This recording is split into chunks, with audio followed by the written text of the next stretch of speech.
गुन्हेगारी जगताचा जो घेतो वेध तोच खरा गुन्हे शोध। कर्तव्यास कसोरीपणा करीत गुन्हेगारास अप्रत्यक्षरित्या मदत केल्याने पोलीस उपनिरीक्षक अमोल घोडके निलंबित। नमस्कार, मी मीनाक्षी घोडके। गुन्हे शोध न्यूज नेटवर्क या आपल्या आवडत्या यूट्यूब चॅनलवर पुन्हा एकदा हार्दिक स्वागत। शासकीय सेवेत रुजू असलेले पोलीस अधिकारी जाणून बुजून हेतुपुरस्सरपणे गंभीर प्रकरणी वेळ काढूपणा करणे महागात पडले आहे।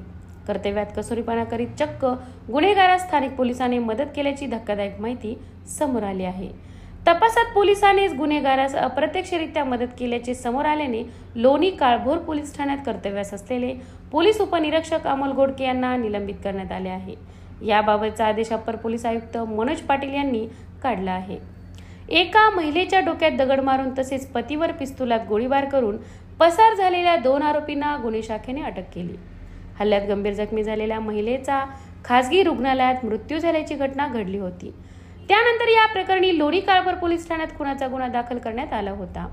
तिऊर येथील लोणी काळभोर पोलीस ठाण्यात दाखल असलेल्या गुन्ह्यातील तपासी अधिकारी पोलीस उपनिरीक्षक अमोल घोडके यांनी मुख्य आरोपी भरत जैद याला अप्रत्यक्षरित्या मदत केली आहे। ज्यावेळी हा गुन्हा घडला त्यावेळी जैद घटनास्थळी हजर नव्हता, असे साक्षीदार सुदर्शन यशवंत आगळणे व प्रतीक रमेश बिटे जबाब तपास टिप्पण्यामध्ये नमूद करून ती तपास टिप्पणीने गुन्ह्याच्या कागदपत्रांत समाविष्ट केली। परंतु लोणी काळभोर वरिष्ठ पोलीस निरीक्षक यांनी केलेल्या तपास दरम्यान आरोपी भरत जैद हा घटना घडली त्यावेळी घटनास्थळी हजर असल्याचे सबळ पुरावे मिळाले आहेत।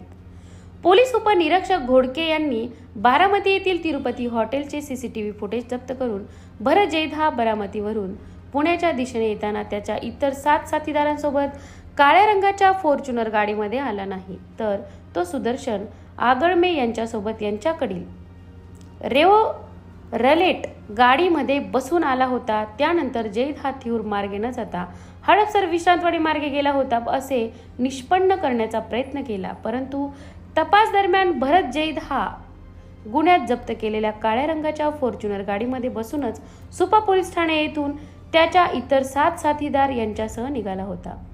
त्यानंतर मोशी येथे थिऊर केसनंद मार्गेच गेल्याचे सबळ पुरावे मिळाले आहेत। यावरून पोलीस उपनिरीक्षक अमोल घोडके यांनी आरोपीस अप्रत्यक्षरित्या मदत केल्याचे निष्पन्न होत असल्याचे निलंबन आदेशात नमूद केले आहे। घोडके यांना निलंबन कालावधीत कोणतीही खाजगी नोकरी करता येणार नाही, तसेच घोडके यांना दररोज शिवाजीनगर येथील पुणे पोलीस मुख्यालय राखीव पोलीस निरीक्षक यांच्याकडे हजेरीसाठी उपस्थित राहावे लागणार आहे।